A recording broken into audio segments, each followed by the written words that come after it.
The steady beeping of monitors echoed through the pristine hallways of Chicago Memorial Hospital's neurology wing. Dr. Kaya Monroe's heels clicked against the polished floor as she made her rounds, her white coat a stark contrast against her deep brown skin. She'd perfected the art of maintaining composure, even when exhaustion threatened to overwhelm her after a 16-hour shift. Dr. Monroe, a nurse, hurried toward her, clipboard in hand. "We have a new admission in room 2187. Male, 32, severe head trauma from a motorcycle accident, Glasgow Coma scale of 6.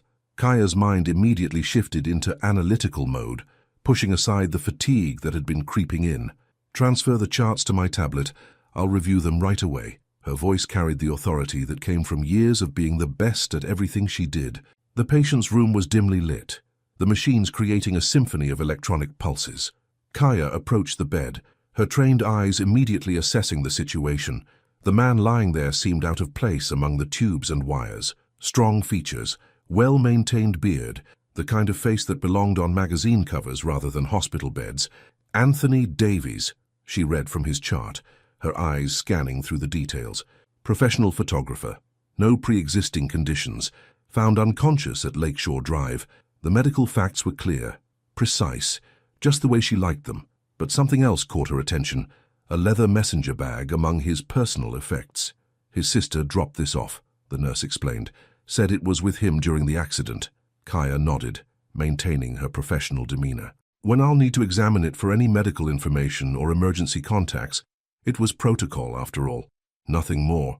Later that night, in the quiet of her office, Kaya opened the bag. The rich scent of leather and something else, Dior Sauvage, she realized, wafted up. Inside, she found a high-end camera, carefully wrapped in protective cloth, and several notebooks bound in worn leather. She shouldn't have opened them. Personal effects were one thing, but private thoughts, that crossed a line. Yet her fingers seemed to move of their own accord as she opened the first journal. "Caught the sunset in Santorini today. There's something about the way the light hits the white buildings, turning them gold for just a moment. It's like watching the world hold its breath." The words pulled her in, against her better judgment. Anthony's writing was vivid, alive in a way that made her forget she was sitting in a sterile hospital office. His descriptions painted pictures of mountain peaks in Nepal, bustling markets in Morocco, quiet cafes in Paris. But it wasn't just the places, it was the way he saw them, finding beauty in the smallest details, in forgotten corners and overlooked moments. "This is unprofessional," she muttered to herself, closing the journal. But her eyes drifted to the man's latest entries. "Back in Chicago. The world's beautiful, but lately something's missing. All these amazing moments, and no one to share them with. Maybe it's time to stop running." A knock at her door made her jump. Dr. Samuel Carter stood in the doorway, his grey hair and stern expression as immutable as always. "Any change in the Davies case?" Kaya straightened, slipping seamlessly back into her professional persona. "No significant changes. We're monitoring intracranial pressure and maintaining sedation as per protocol." Dr. Carter nodded, his eyes sharp behind his glasses. "Keep me updated. And Kaya?" He paused. "Remember, attachment to patients only clouds judgment. You're one of our best because you understand that." "Of course, Dr. Carter." Her voice was steady, practiced. "I always maintain professional distance." After he left, Kaya returned the journals to the bag, trying to ignore the way her hands lingered on the worn leather. She had built her career on being detached, analytical, perfect. She was Dr. Kaya Monroe, the rising star of neurosurgery, the one who never made mistakes because she never let emotions interfere. Yet, as she made her final rounds that night, her feet carried her back to room 2187. Anthony Davies lay still, unchanged, the machines continuing their electronic vigil. In the dim light, she could see the strength in his jaw, the character in his features. Somewhere in there was the man who wrote about sunsets and hidden beauty, who was thinking about stopping his endless journey right before destiny crashed into him on Lakeshore Drive. Her phone buzzed. A text from Jazz. "Girl, you're still at work? Come out for a drink." Kaya smiled slightly but typed back, "Can't. Complex case. All your cases are complex. Your life doesn't have to be." Looking at Anthony's still form, Kaya felt something shift inside her. For the first time in her career, she wasn't seeing just a patient, just a case to solve. She was seeing the person behind the charts, the soul behind the statistics. And that terrified her. Vital signs stable, she noted in his chart, her handwriting as precise as ever. But as she turned to leave, she hesitated. Against every protocol, against every rule she'd ever made for herself, she spoke softly. "I read about the sunset in Santorini. I hope you get to see it again." The monitors beeped steadily, unchanging. But for a moment, just a moment, she could have sworn she saw his finger twitch. Dr. Kaya Monroe, who had built her life on certainty and control, stepped out of room 2187 feeling something she hadn't felt in years. Doubt. Not about her medical abilities. Those were as sharp as ever. No, this doubt was about something else entirely. Something that couldn't be measured by machines or mapped in brain scans. Something that felt dangerously close to connection. As she walked to her car that night, the Chicago wind whipping around her, Kaya tried to shake off the feeling. She had a perfect record to maintain, a reputation to uphold. She couldn't afford to let one patient, one unconscious patient, get under her skin. But as she drove home, her mind kept drifting back to those journal entries, to the soul of a man who saw beauty in the world's forgotten corners. And despite herself, despite every rule and wall she'd built, she wondered what he would see if he looked at her. The thought followed her home, settled into her dreams, and refused to leave. Dr. Kaya Monroe, who had always had all the answers, was suddenly facing a question she didn't know how to solve. And somewhere in room 2187, Anthony Davies dreamed of sunsets, unaware that his words had already begun to change someone's world. 3 weeks had passed since Anthony Davies was admitted to Chicago Memorial, and Dr. Kaya Monroe found herself developing a routine she'd never admit to anyone. Every morning, before her official rounds began, she'd stop by room 2187. She told herself it was professional thoroughness, but deep down, she knew better. "Your intracranial pressure is stable," she murmured, checking his vitals. The morning sun filtered through the blinds, casting stripes of light across his still form. "But you're not showing the improvement we'd expect by now." Her fingers hesitated over his chart, remembering the latest journal entry she'd read the night before. Anthony had written about a sunrise in Montana, describing how the light painted the mountains in shades of purple and gold. The way he saw the world was starting to change how she saw it too. "Dr. Monroe?" She turned to find Dr. Carter in the doorway, his expression unreadable. "The staff mentioned you've been spending extra time with this patient." Kaya straightened, her professional mask sliding seamlessly into place. "I'm monitoring his neural responses closely. There are some unusual patterns in his EEG readings." It wasn't a lie. Not exactly. She had noticed subtle changes in his brain activity, particularly during her visits, though they defied conventional explanation. "Show me the data," Dr. Carter demanded, moving to examine the monitors. As they reviewed the charts together, Kaya felt her heart race. The numbers were there, tiny fluctuations, minimal changes, but they always seemed to coincide with her presence. It was the kind of pattern that would be dismissed as coincidence in any other case. "To us, these variations are insignificant," Dr. Carter concluded, frowning. "Don't let yourself see patterns where there are none. Hope can be dangerous in our profession, Kaya." After he left, Kaya sank into the chair beside Anthony's bed, her carefully maintained composure cracking. "He's right, you know," she whispered. "I'm seeing things that aren't there. Wanting things that can't happen." Her phone buzzed. Another message from Jazz.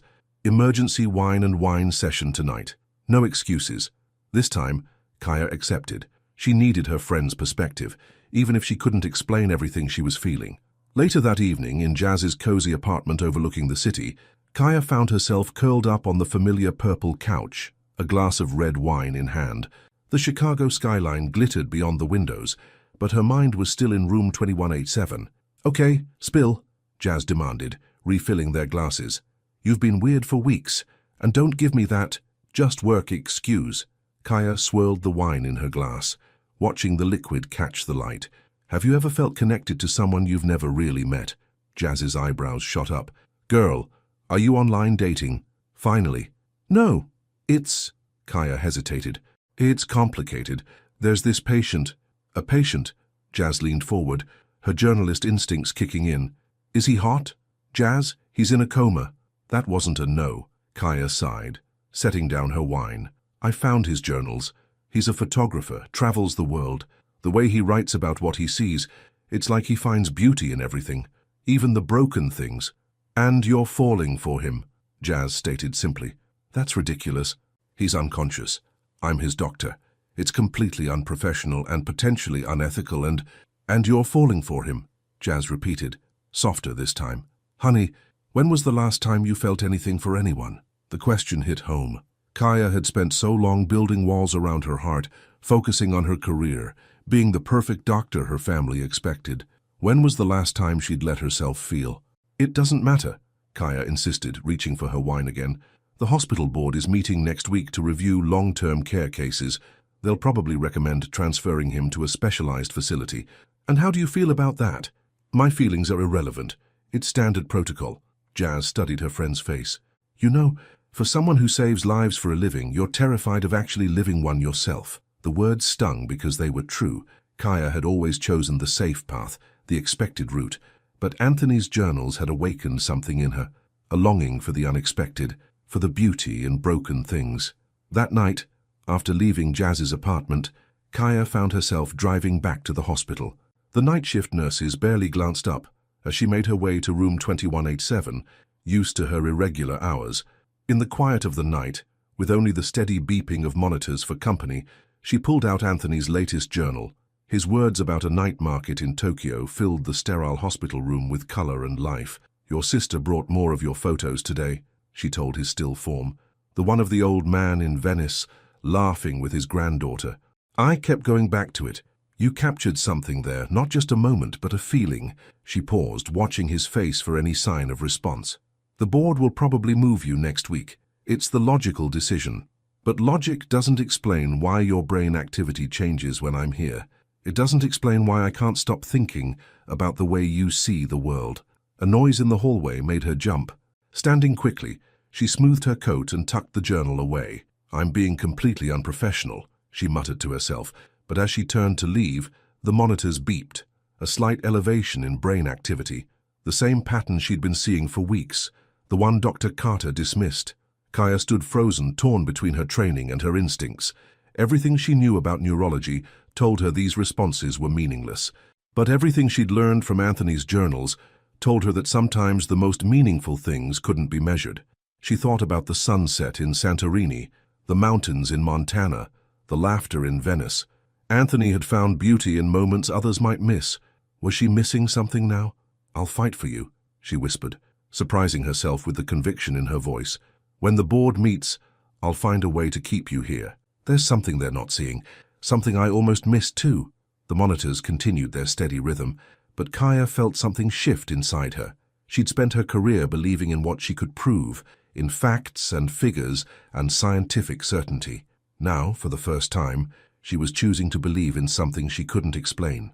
As she drove home through the quiet Chicago streets, Kaya thought about what Jazz had said about being afraid to live. Maybe it wasn't about living or dying. Maybe it was about being awake, truly awake, to the beauty and pain and possibility of life. And somewhere between the sterile halls of Chicago Memorial and the star-scattered sky above the city, Dr. Kaya Munro began to understand that some things couldn't be healed with medicine alone. Some things needed faith and fear and the courage to believe in impossible things. The city lights blurred as she drove, each one a reminder of the way Anthony saw beauty in ordinary moments. Tomorrow, she would begin preparing her argument for the hospital board. Tomorrow, she would be Dr. Munro again, all precision and professionalism.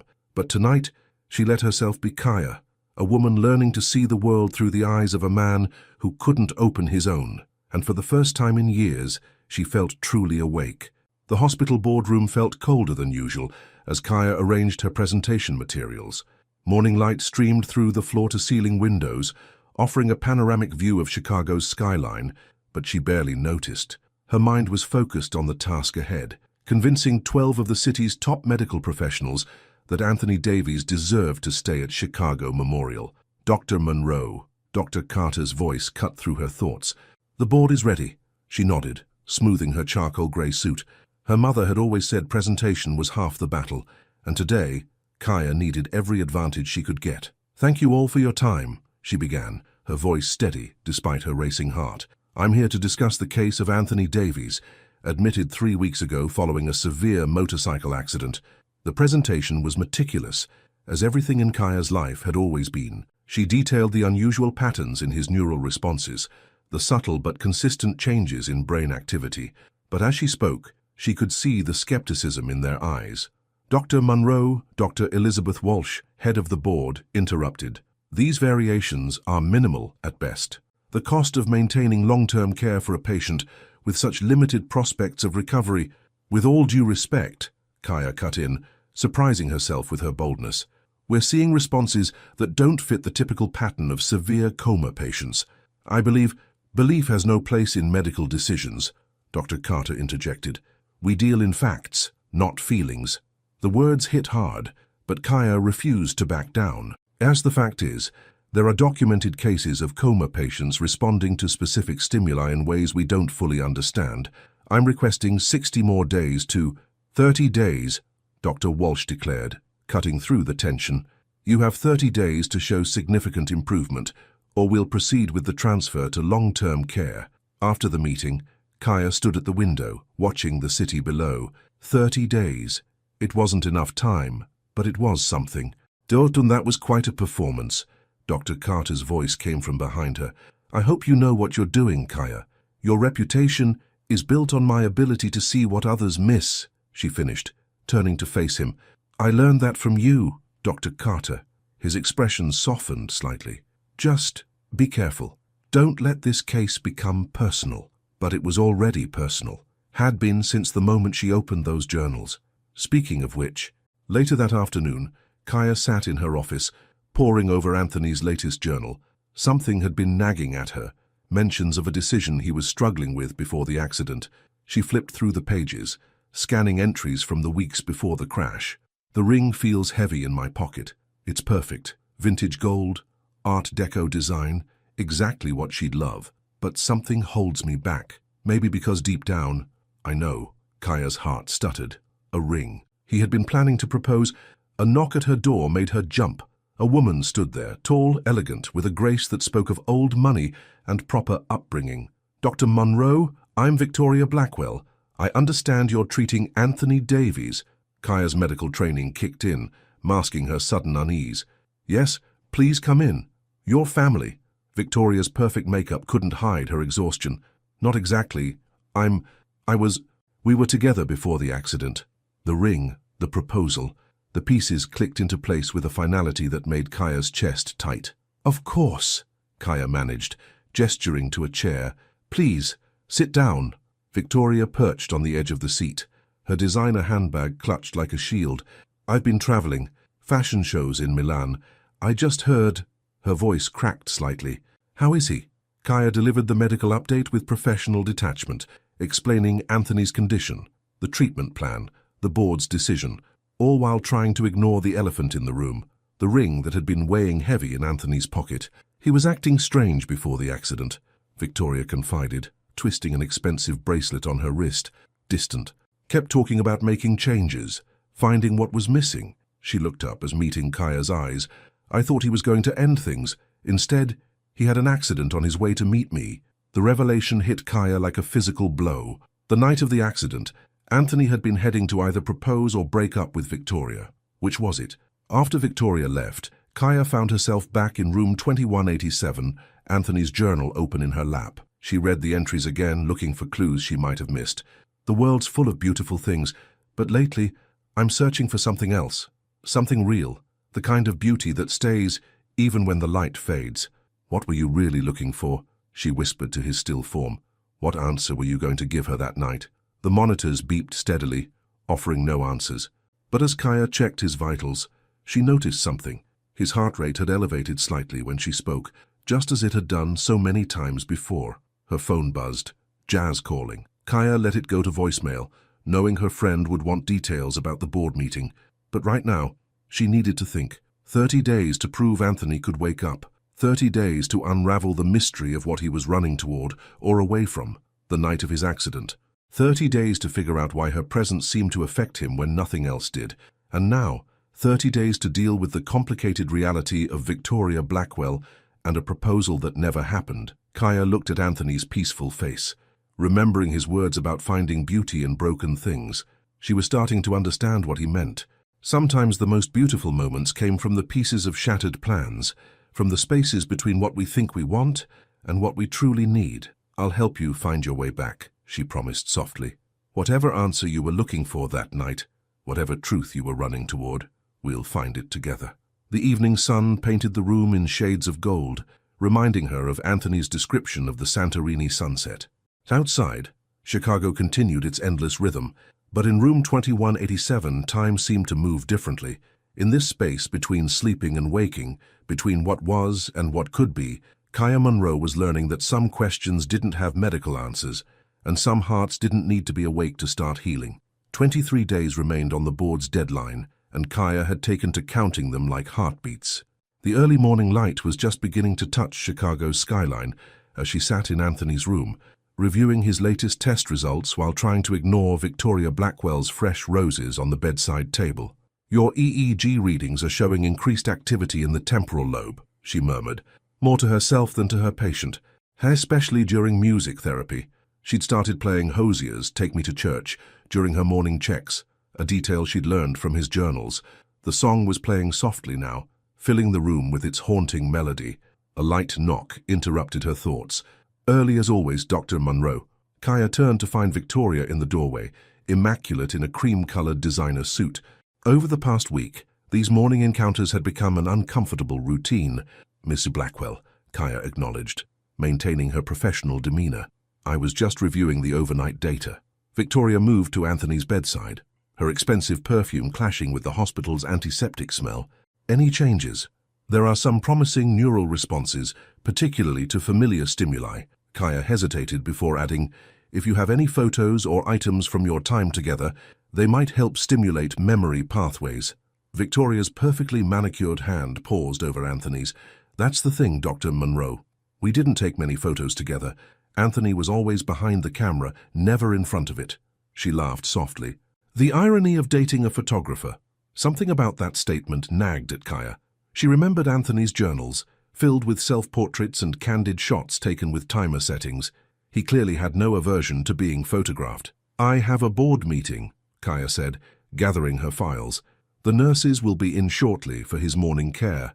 In her office, Kaya found herself pulling out Anthony's journals again. She'd read them so many times now, she could almost recite certain passages from memory.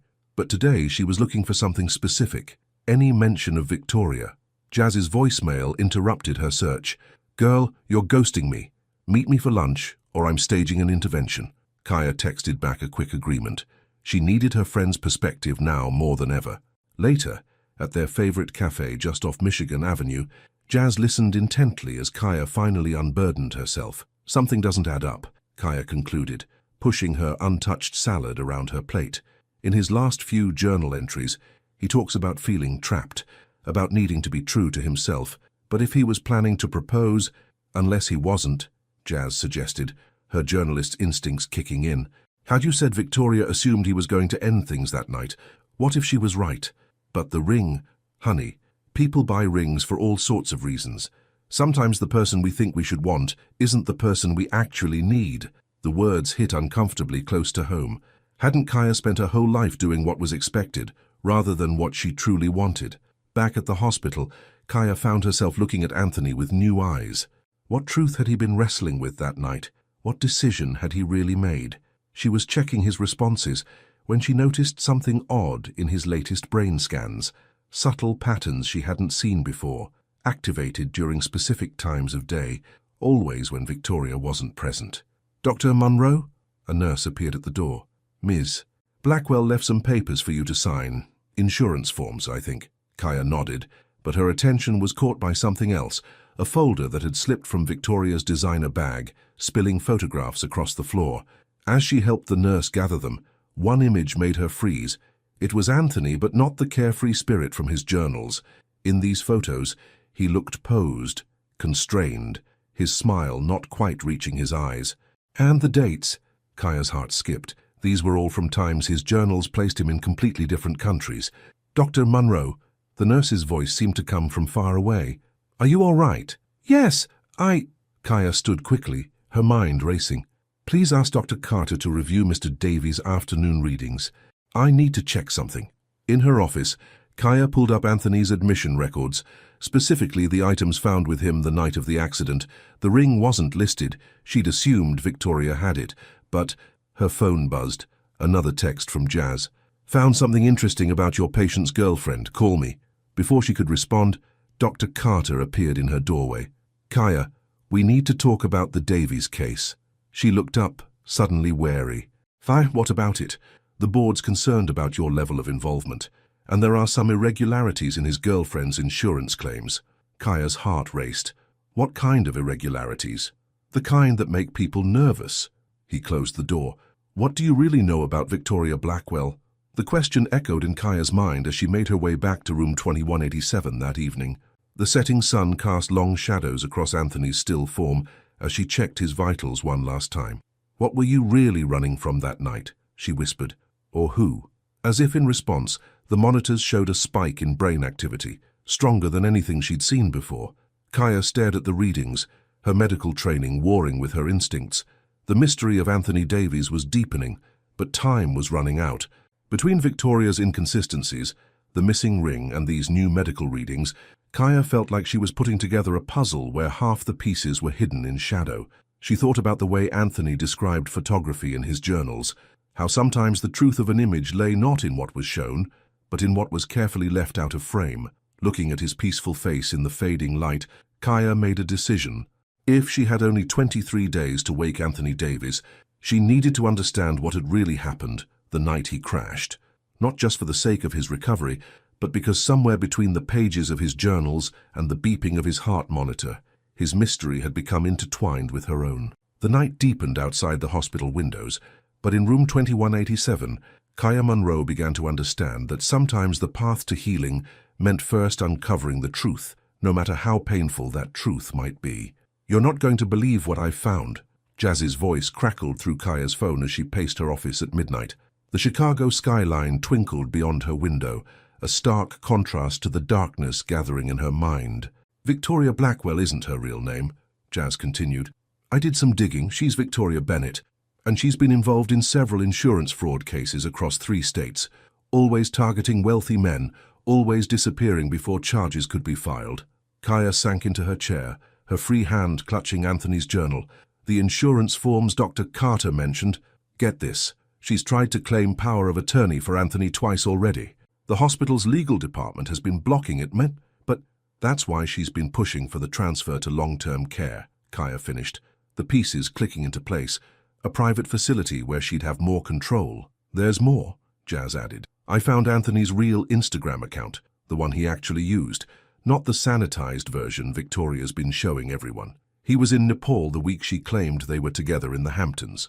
"Kaya, I don't think they were ever really a couple." The revelation hit Kaya like a physical blow. She flipped through Anthony's journal, finding the entry she'd read dozens of times. "The ring weighs heavy in my pocket, not because of what it represents, but because of what it doesn't. I thought having it would make the decision clearer, but it only shows me how far I've strayed from my own truth." "Jazz, I need you to do one more thing for me," Kaya said, an idea forming. "Can you find out where Anthony was staying before the accident?" 2 hours later, Kaya stood in Anthony's loft apartment in downtown Chicago. The building manager had been hesitant to let her in, but her hospital ID and a story about needing medical history information had done the trick. The space was exactly as she'd imagined from his journals: wide windows, photography equipment everywhere, walls covered in stunning images from around the world, but it was his desk that drew her attention. In the drawer, she found what she was looking for: a small velvet box. Inside her, instead of a ring, was a simple note. "Some dreams aren't meant to be forced. Trust your heart." Her phone buzzed. A text from the night nurse. "Ms. Blackwell trying to visit outside hours again. Said she's his fiancé. Dr. Carter handling situation." Kaya's hands shook as she took photos of everything. The empty ring box, the note, the real photos that proved where Anthony had actually been during the times Victoria claimed they were together. But something else caught her eye. Anthony's laptop, still open on his desk. The screensaver was cycling through photos, and one made her heart stop. It was taken the day of the accident, Anthony at Lakeshore Drive, the sunset behind him. He was smiling, truly smiling, in a way she'd never seen in any of Victoria's photos. The timestamp showed it was taken just hours before the crash. Back at the hospital, Kaya slipped into room 2187, her mind racing with everything she'd discovered. The monitors showed the now familiar spike in activity as she approached his bed. She was never the one you were going to propose to, was she? Kaya whispered, taking his hand. The ring, the note, you were setting yourself free. To her shock, his fingers twitched in her grasp. Not the random movements of a coma patient, but a definite response. As Anthony, her medical training kicked in as she checked his vitals. The readings were stronger than they'd been in weeks. If you can hear me, squeeze my hand again. Nothing. But the monitors continued to show elevated activity. I know about Victoria, or should I say Victoria Bennett. We're not letting her transfer you. You're safe. She hesitated, then added softly, I've been reading your journals. Not just reading them, living them. The sunset in Santorini, the mountains in Nepal, the old man in Venice. I see the world differently now. Through your eyes. The machines beeped steadily, but something had changed. The pattern was different, stronger. A noise at the door made her turn. Dr. Carter stood there, his expression grave. Kaya, we need to talk. Victoria Blackwell just filed a legal complaint against the hospital. She's demanding Anthony's immediate transfer. She's a fraud, Kaya said firmly, pulling out her phone to show him the evidence. Her real name is Victoria Bennett, and I know, he interrupted. The board's legal team discovered it an hour ago, but we have bigger problems. The accident, it might not have been an accident. Kaya felt the world tilt. What? Police found evidence of tampering with his motorcycle. They're reopening the investigation. He paused. Victoria's disappeared. The implications crashed over Kaya like a wave. Victoria hadn't just been running a scam. She'd tried to kill Anthony, and now she was gone, leaving behind a tangle of lies and legal threats that threatened to tear everything apart. Kaya looked at Anthony's peaceful face, remembering his words about finding beauty in broken things. She understood now. He'd been trying to break free from a beautiful lie, only to be silenced before he could speak his truth. I won't let her win, she promised him softly. Whatever truth you were trying to tell that night, we'll tell it together. Outside, the first light of dawn was breaking over Chicago. 18 days remained until the board's deadline, but something had shifted. This wasn't just about waking Anthony anymore. It was about protecting him, about bringing truth to light. And as Kaya Monroe watched the sunrise paint the sky in shades of hope, she realized that sometimes the most powerful connections aren't forged in words or touches, but in the silent spaces between heartbeats, in the truth that emerges when all the lies fall away. The mystery of Anthony Davies was unraveling, but the story of his heart and hers was just beginning to be told. Detective Michael Reeves stood at the window of Kaya's office, his weathered face reflecting in the glass as storm clouds gathered over Chicago. Victoria Bennett has a pattern, he explained, spreading photos across Kaya's desk. How she finds successful men, usually artists or creators, gains their trust and then orchestrates accidents. Kaya studied the images.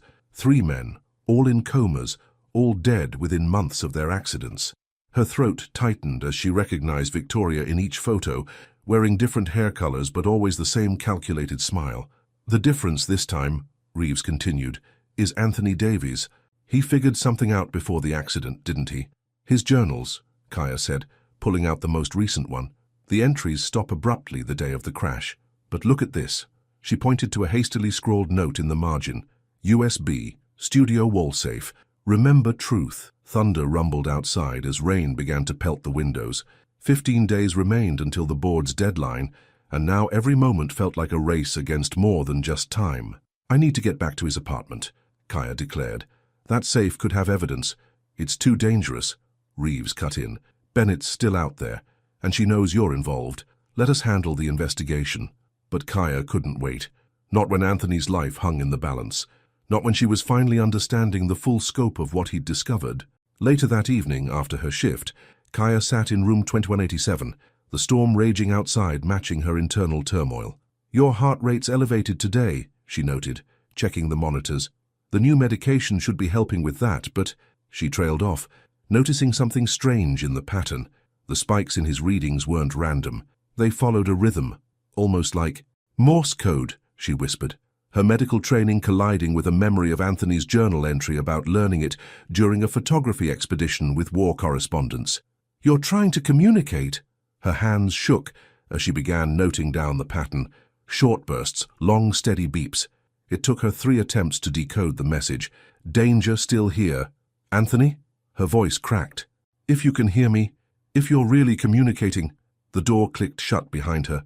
Dr. Monroe. Victoria's voice was silk over steel. I was hoping to find you here. Kaya turned slowly, her body instinctively moving between Victoria and Anthony's bed. The woman before her looked different now, harder, all pretense of grieving girlfriend stripped away. You've been quite thorough, Victoria continued, moving closer. Finding my real identity, discovering the others. I underestimated you. The police know everything, Kaya said steadily, though her heart hammered in her chest. Do they? Victoria smiled, pulling something from her designer bag. Do they know about this? It was a USB drive. From Anthony's safe, Victoria explained. He was always too clever for his own good, figured out my pattern, started gathering evidence. I thought the accident had taken care of everything, but then you... She gestured around the room. You wouldn't let him go. He's fighting, Kaya declared. His neural responses, the patterns in his readings, are meaningless, Victoria cut in. He's never waking up. The hospital board will transfer him next week, and I'll make sure he gets the best care, right up until his tragic passing. Thunder crashed outside as Victoria raised what Kaya had first thought was a phone, but now recognized as a syringe. A simple air embolism. Quick, clean, just like the others. Kaya's medical mind raced through scenarios, calculating distances to the door, to the call button, to anything that might help, but she couldn't leave Anthony defenseless. You're wrong about one thing, Kaya said, watching Victoria's approach. The patterns aren't meaningless. He's been communicating. He remembers you, remembers everything. Victoria faltered for just a moment, but it was enough. Kaya lunged for the call button as a crash of lightning illuminated the room. What happened next seemed to unfold in slow motion. Victoria lunged forward, syringe raised. Kaya grabbed the nearest object, Anthony's journal, and swung it hard. The syringe went flying as both women crashed into the medical equipment. Monitors blared as leads were torn loose. Footsteps pounded in the hallway. He was never going to propose to you, Kaya gasped as they grappled. He was gathering evidence. The ring was just a cover. Victoria's hands found Kaya's throat. Shut up. You don't know anything about us. But another sound cut through the chaos. A sharp intake of breath from the bed, followed by a hoarse voice. Get away from her. Both women froze. Anthony Davies was awake, his eyes open and alert, focused on Victoria with a clarity that defied his weeks of unconsciousness. The door burst open as security and Dr. Carter rushed in, followed by Detective Reeves. Victoria was pulled away, handcuffs replacing her designer bracelets as she screamed about lawyers and rights. But Kaya barely noticed.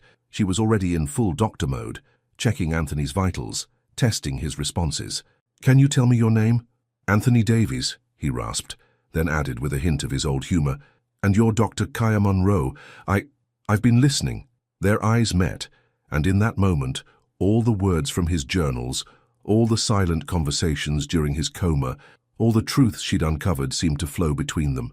The USB, he managed, in my camera bag, the real one. Victoria took a decoy.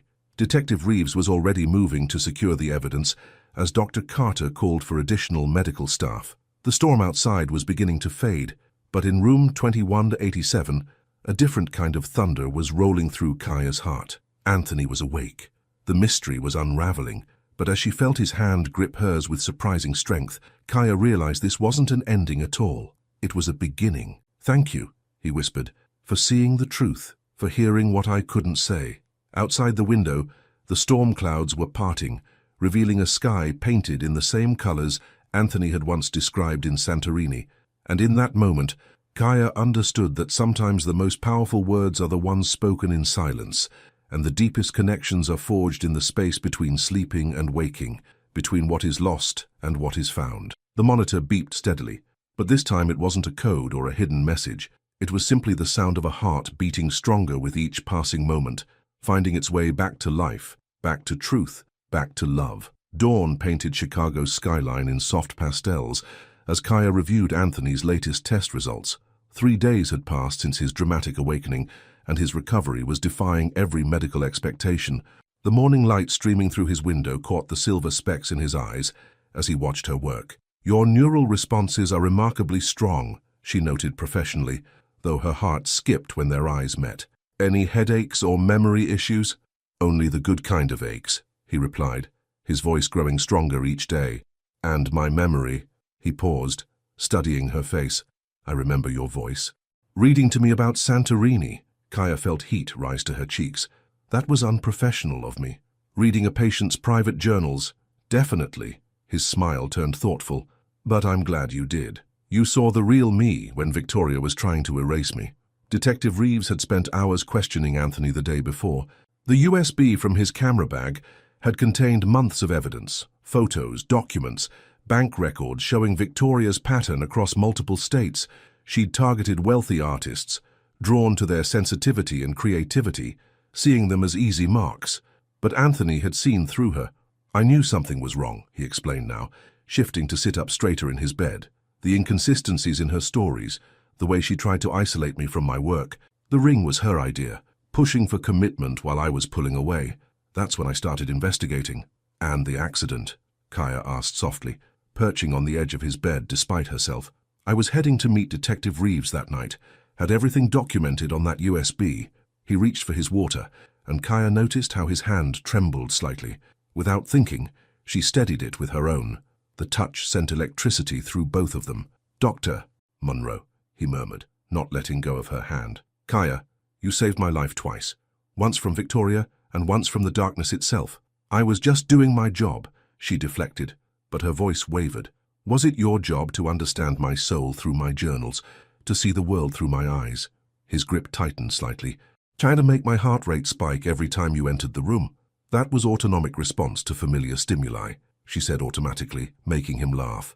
"Always the doctor," he teased. "Then explain scientifically why I could hear the smile in your voice when you read about the sunset, or why your perfume, Chanel Coco Mademoiselle, became my anchor to reality." Before Kaya could respond, Dr. Carter appeared in the doorway. She pulled her hand away quickly, but not before he noticed. His expression was unreadable as he said, "Dr. Munro, the board would like to see you." In the conference room, Kaya faced the hospital board with a mix of apprehension and pride. Dr. Walsh spoke first.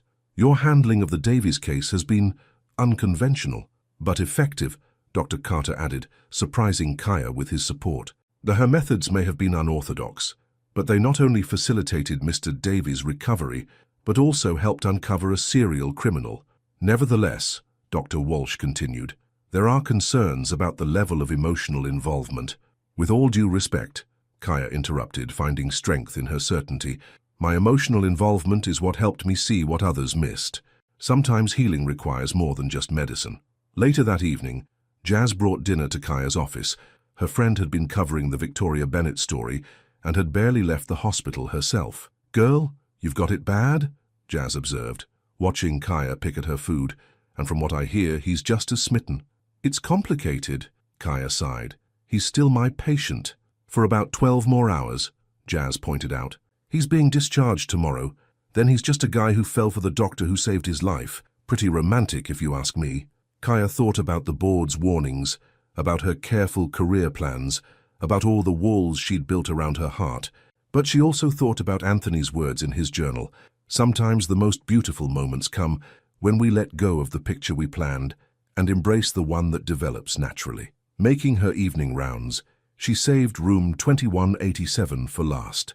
Anthony was sitting up, looking out at the city lights. He'd insisted on having the blinds open at night, saying he'd had enough darkness. "I'm being discharged tomorrow," he said, without turning around. "Your recovery has been remarkable," she replied professionally. "And what about you, Dr. Munro?" Now he turned, his gaze intense. "Have you recovered from finding your way into my story?" "I shouldn't have read your journals," she admitted. "It was invasive. It was honest," he corrected. "You didn't just read them. You understood them. You saw the beauty I tried to capture, the truth behind the images." He patted the bed beside him. "Come here.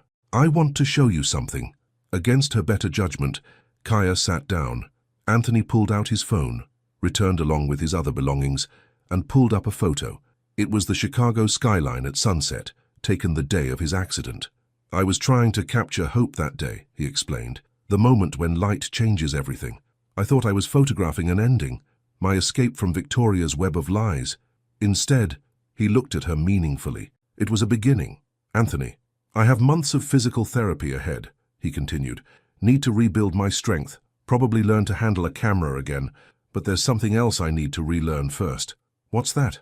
Trust, connection, the ability to let someone see the real me. His hand found hers. How you already do. The monitors still beeped softly, but now they told a different story, of two hearts beating in sync, of truth emerging from darkness, of healing that went beyond the physical.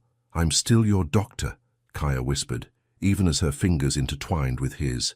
For the next 12 hours, he smiled. After that, maybe you can be the one who teaches me to see beauty again. Starting with breakfast. Outside the window, Chicago sparkled like stars brought down to earth. In room 2187, surrounded by the machines that had once kept him alive, Anthony Davies and Kaya Monroe began to write a new story, one that began not with Once Upon a Time, but with the simple sound of two hearts choosing to beat as one. And somewhere in the city night, a new light was dawning, not the end of a journey, but the beginning of one. A story about healing, about truth, about the kind of love that wakes us from our deepest sleep and teaches us to see the world anew. Morning light streamed through the floor-to-ceiling windows of Anthony's loft, catching dust motes that danced in the air like tiny stars. Kaya stood in the doorway, no longer in her white coat but wearing a casual sweater and jeans, feeling strangely vulnerable without her professional armor. "I see you came," Anthony smiled, setting down his coffee mug. 2 weeks had passed since his discharge, and physical therapy was already showing results in his stronger movements. "Jazz wouldn't stop texting me until I agreed," Kaya replied, though they both knew that wasn't the real reason. "She said you're planning something."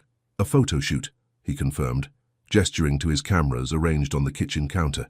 "My therapist suggested starting with familiar movements, but I need a subject." Kaya's eyes widened. "Oh no, I'm not. The doctor who saved my life. The woman who knew my soul before she knew my smile." He picked up a vintage Leica, testing its weight in his hands. "Consider it part of my recovery." She thought about declining, about maintaining professional distance, but they were past that now, weren't they? The lines had blurred the moment she opened his first journal. "One condition," she said, moving further into the loft. "You tell me the real story, everything you remember from the coma." His expression softened. "Deal. But first, coffee." As they sat by his window overlooking the city, Anthony's hands wrapped around his mug to hide their slight tremor, a lingering effect of the trauma. "It was like being underwater," he began, everything muffled, distant. But then there would be moments of clarity. Your voice reading about Santorini. You really could hear me. More than hear. I could feel your presence. The way you understood the stories, saw what I was trying to capture in my photos." He glanced at her. "Do you know why I became a photographer?" Kaya shook her head. "To capture truth, not just images, but moments of pure authenticity. That's why Victoria's lies stood out so clearly. She was all surface, no depth. But you," he set down his mug, "you saw depth even when I couldn't show it." Outside, Chicago was coming alive with morning traffic, but in the loft, time seemed to move differently. "The first time you read my journals," Anthony continued, "you laughed at my description of a grumpy Italian chef in Venice. It was like sunshine breaking through clouds. That's when I started fighting harder to wake up." Kaya felt heat rise to her cheeks. "I didn't think you could hear that. I heard everything. Your arguments with Dr. Carter, your conversations with Jazz, your promises to protect me." He picked up the camera again. "Now I want to show you how I see you." The next hour passed in a blur of natural light and quiet directions. Anthony worked with measured movements, each click of the shutter deliberate. He photographed Kaya looking out at the city, laughing at his jokes, lost in thought. "Beautiful," he murmured, reviewing the images. "But you're still holding back." "I'm not used to being seen," she admitted. "I'm usually the observer. Like when you watched over me in the hospital." His voice was gentle, reading my private thoughts, learning my secrets. "I'm sorry about that," she began, but he shook his head. "Don't be. You did more than read them, you lived them. Now look at this." He showed her the camera's display. The woman in the photos was a revelation, strong yet vulnerable, professional yet passionate. "Is that really how you see me?" "It's how you are when you forget to hide." He set the camera down, moving closer. Like now, the air between them crackled with possibility. Kaya thought about all the medical texts she'd read about attraction, about brain chemistry and hormones. None of them captured this moment. The hospital board would have a fit. she murmured. Good thing I'm not your patient anymore. His hand found hers, though I still need someone to monitor my heart rate. That's terrible, she laughed, but she didn't pull away. I'm out of practice with flirting. Been in a coma, you know. Their laughter faded into comfortable silence. Anthony's thumb traced patterns on her palm, each touch sending sparks through her nervous system. Tell me something you didn't write in your journals, she said softly. He considered for a moment. The night of the accident, before everything went dark, I had this moment of perfect clarity. I realized I was tired of capturing other people's stories. I wanted to start living my own, and now I'm writing a new story, with someone who saw the truth even when I couldn't speak it. A noise from the street below broke the moment. A siren, a reminder of the world beyond the loft's peaceful bubble. Kaya's phone buzzed with a hospital notification. Back to reality, she sighed. But Anthony caught her hand. Have dinner with me tonight, he said. Not as a doctor and patient, not as a reader and writer, just as us. Kaya thought about her carefully ordered life, her professional boundaries, all the rules she'd made for herself. Then she thought about the man who had taught her to see beauty in broken places, whose soul she'd known before his voice. Yes, she said simply. Later, as she drove to the hospital, Kaya thought about the photos Anthony had taken. He'd captured something she'd never seen in herself, a woman who could be both healer and human, both professional and passionate. Her phone buzzed with a message from him. Thank you for being my light in the darkness. Dinner at 7. Attached was one of the photos he'd taken. Kaya bathed in morning light, a soft smile playing at her lips as she looked toward the city. Below it, he'd written, Sometimes the most beautiful view isn't the one through the lens, but the one that develops in your heart. Chicago Memorial loomed ahead, but for the first time in her career, Kaya wasn't thinking about medical charts or patient rounds. She was thinking about evening light, about dinner conversations, about the way love could wake you up to a whole new way of seeing. And somewhere in her heart, a new image was developing, one that showed not just who she was, but who she could become when she let herself be truly seen. The courthouse loomed over downtown Chicago, its stone facade casting long shadows in the autumn morning light. Kaya sat in the witness stand, her professional composure masking the storm of emotions beneath. Victoria Bennett sat at the defense table, expensive suit replaced by prison orange, her face a mask of calculated innocence. Dr. Monroe, the prosecutor began, please tell the court about the night Miss Bennett attempted to murder Mr. Davies in his hospital room. Kaya's eyes found Anthony in the gallery. He nodded slightly, encouraging her. 6 weeks had passed since that stormy night. 6 weeks of dinners and photographs and learning each other's hearts. But this moment felt like stepping back into the darkness. I was checking Mr. Davies' vital signs when Mrs. Bennett entered room 2187, Kaya began, her voice steady. She had a syringe. The testimony flowed like a river breaking through a dam. Kaya described the evidence from Anthony's USB drive, the pattern of Victoria's previous victims, the mysterious spikes in Anthony's brain activity that had proven he was fighting to communicate. Victoria's attorney tried to paint it as speculation, as a lovesick doctor's imagination. Isn't it true, what he pressed, that your feelings for Mr. Davies clouded your medical judgment? Objection. The prosecutor stood. My feelings, Kaya replied before the judge could rule, were what helped me see the truth when others missed it. Yes, I cared about my patient. I still do. But it was my medical training that recognized his attempts to communicate, my professional judgment that documented the evidence, and my duty as a doctor that made me fight to protect him. During the recess, Kaya found herself in the courthouse corridor, hands shaking slightly as the adrenaline faded. Anthony appeared beside her, steady and strong. You were incredible, he said softly, offering her a coffee. Farki, though I think you understated how much you care about me. Despite everything, she smiled, maintaining professional decorum. Always the doctor. He touched her hand briefly. Even when you're being a hero. Before she could respond, Jazz rushed up, reporter's notebook in hand. They're bringing in Victoria's other victims, families to testify. This is going to bury her. The rest of the day unfolded like scenes from a movie, grieving families sharing stories of loved ones lost, financial records showing Victoria's elaborate schemes, medical experts confirming the pattern of induced comas and suspicious deaths. Through it all, Kaya watched Victoria's face, searching for any sign of remorse. She found none. That evening, emotionally drained, Kaya and Anthony walked along Lake Michigan. The water reflected the city lights like scattered stars, and a cool breeze carried the promise of winter. "I got a call from National Geographic today," Anthony said suddenly. "They want me to do a series on survivors, people who've faced darkness and found their way back to light." Kaya's heart skipped. They hadn't talked about the future, about what would happen when he fully recovered. His world had always been one of travel and adventure. "That's wonderful," she managed. "It is," he agreed, stopping to face her. "Because I want you to be part of it." "What?" "Not as my doctor or my savior," he clarified, "but as my partner, someone who sees the world the way I do, both its beauty and its shadows." "Anthony, I can't just leave the hospital." "I'm not asking you to. The project starts right here in Chicago. Stories of healing, of transformation." He pulled out his camera, the tremor in his hands now barely noticeable. "Remember what you read in my journal about finding beauty in broken places? That's what this series is about." The camera's display showed an image she hadn't seen before, herself in Anthony's hospital room, reading his journal, her face soft with compassion and something deeper. "When did you—" "The security footage," he explained. The night before Victoria came back. I wanted to remember how you looked when you thought no one was watching, when you were just being the woman who saved my soul before saving my life." Tears pricked at Kaya's eyes. "That's cheating, using my own documentation habits against me. I learned from the best." He tucked a strand of hair behind her ear. "So what do you say, Dr. Monroe? Ready to help tell some stories of healing?"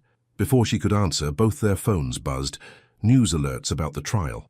The jury had reached a verdict in record time. Victoria Bennett was facing life imprisonment. "It's really over," Kaya whispered. "No," Anthony corrected gently. "It's really beginning." They stood there by the lake, the city glowing behind them like a constellation of earthbound stars. Kaya thought about the woman she'd been before room 2187, controlled, cautious, afraid to let anyone see beneath her professional surface. "You know what convinced me," she said finally, "about Victoria's guilt." "What?" "In all her photos with you, she never captured your real smile, the one that reaches your eyes when you talk about light and shadows, about finding truth in unexpected places." She touched his face softly. "She didn't really see you, but you did," he murmured, "even when I couldn't see myself." The lake breeze carried the faint sound of jazz from a nearby restaurant, and Anthony pulled her close. "Dance with me." "Here? Now? Why not? We're celebrating justice, new beginnings, and a beautiful doctor who reads other people's journals. You're never going to let me live that down, are you?" "Never," he promised, swaying with her under the stars. "Just like I'm never going to stop showing you how I see the world, and how I see you in it." Chicago's lights sparkled around them like 1,000 tiny cameras flashing, capturing this moment of transition from darkness to light, from professional distance to intimate connection, from broken pieces to a new kind of wholeness. And as Kaya Monroe danced by the lake with the man whose soul she'd known before his voice, she realized that sometimes the most powerful healing doesn't happen in hospital rooms or courtrooms.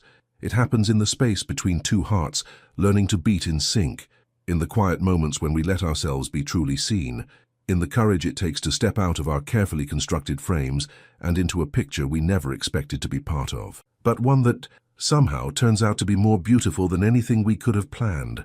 1 year later, the gallery walls gleamed under soft spotlights, each photograph telling a story of transformation. Kaya stood before the centerpiece of the exhibition, a split image that took her breath away every time she saw it.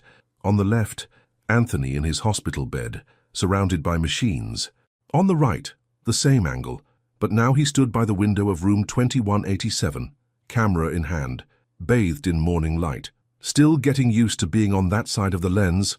Anthony's voice came from behind her, warm and familiar. His footsteps were confident now, all traces of his injury gone. "I'm still getting used to all of this," she admitted, gesturing to the gallery filled with their year-long project, Awakening, Stories of Healing and Hope. The exhibition was the culmination of their work for National Geographic, a series documenting survivors and healers, patients and doctors, each image capturing the moment when healing transcended the physical. "Dr. Monroe," a young resident hurried over, eyes bright with excitement. "Your session on innovative patient care approaches is about to begin." The medical conference had chosen their gallery for its opening night, bringing together healthcare professionals from around the country. Kaya's presentation on emotional connection in patient care had drawn particular interest. "Go ahead," Anthony smiled, squeezing her hand. "I'll hold down the fort." She followed the resident, but not before catching a glimpse of Anthony watching her with that special look, the one that still made her heart skip after all this time. The conference room was packed. Kaya took her place at the podium, remembering another time she'd faced a room full of medical professionals, the hospital board meeting that had started everything. "A year ago," she began, "I believed that perfect medical care meant perfect detachment. I was wrong." Her eyes found familiar faces in the crowd, Dr. Carter, nodding encouragingly, Jazz, pretending not to wipe away tears. "Medicine isn't just about healing bodies," she continued. "It's about seeing the whole person, their fears, their dreams, their fight to return to life. Sometimes that means letting down our professional walls enough to really see them." As she spoke, images from their project filled the screen behind her. A young dancer taking her first steps after a spinal injury, a painter relearning to hold a brush after a stroke, a surgeon returning to work after beating cancer. "These stories taught me that healing isn't linear," Kaya explained. "It happens in moments of connection, in the space between clinical facts and human truth." After the presentation, she found Anthony in their favorite spot, the small garden outside the gallery. He was photographing the way sunset painted the city in shades of gold. "Just like Santorini," she said softly. He lowered his camera, smiling. "Better. This is our light." A year of working together had taught them both new ways of seeing. Anthony's photography had evolved, finding beauty not just in grand vistas, but in intimate moments of healing. Kaya had learned to balance her medical precision with emotional openness, becoming a better doctor by allowing herself to be more human. "I have something for you," he said, reaching into his jacket pocket. "Been carrying it around for weeks, waiting for the right moment." Kaya's heart stopped as he pulled out a small velvet box, not unlike the one that had started their story. "Before you panic," he grinned, "it's not what you think." Inside was a key on a silver chain. "It's to my studio," he explained. "Well, our studio now. I converted the back room into a home office for you, for when you're working on your book about innovative patient care approaches." Tears pricked at Kaya's eyes. "You knew about that. Jazz might have mentioned it." He fastened the chain around her neck. "You've always had the key to my heart. Now you have one to our future, too." From inside, they could hear the buzz of the gallery reception. Their worlds had merged so seamlessly. Medicine and art, science and soul, healing and love. "Remember what you read in my journal?" Anthony asked, pulling her close. "About finding beauty in broken places. You wrote that some dreams aren't meant to be forced," she recalled. "That true beauty develops naturally, like a photograph in darkroom chemicals." "I was wrong about one thing, though." His fingers traced the key resting against her collarbone. "The most beautiful things don't just develop naturally. They need someone to see the potential, to fight for them, to believe in them even in darkness.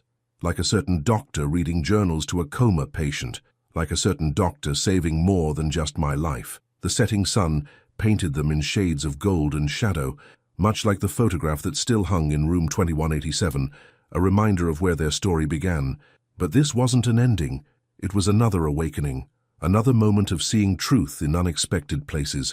Inside the gallery, their exhibition told stories of healing, of second chances, of love that transcends medical charts and clinical diagnoses. But their own story was still developing, still finding new light and shadow, still teaching them that the most powerful healing happens when we let ourselves be both healer and human, both strong and vulnerable, both professional and passionate. "Ready to go back in?"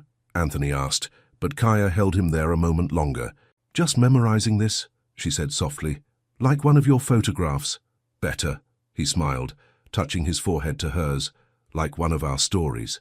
The key around her neck caught the last rays of sunset, throwing prisms of light across their joined hands. In the distance, Chicago's lights began to twinkle like stars, each one a reminder of all the moments that had led them here, from a hospital room to a gallery, from professional distance to profound connection, from a coma to an awakening that never really ended, because some stories don't end with happily ever after. They end with new beginnings, with the promise of more chapters to write, more moments to capture, more truth to see. And as Kaya and Anthony stood in their garden of light and shadow, they knew their greatest masterpiece wasn't hanging on the gallery walls. It was in the breath between them, in the beats of their synchronized hearts, in the future unfolding like a photograph developing in perfect light. It was in the simple truth that sometimes love doesn't wake us with a kiss. Sometimes it wakes us with a whispered story, a moment of seeing, a courage to believe in healing that goes beyond medicine, beyond art, beyond all the boundaries we think we know, until we find ourselves awakened to a love that was there all along, just waiting for us to open our eyes and truly see. The end. 5 years later, room 2187 at Chicago Memorial had changed.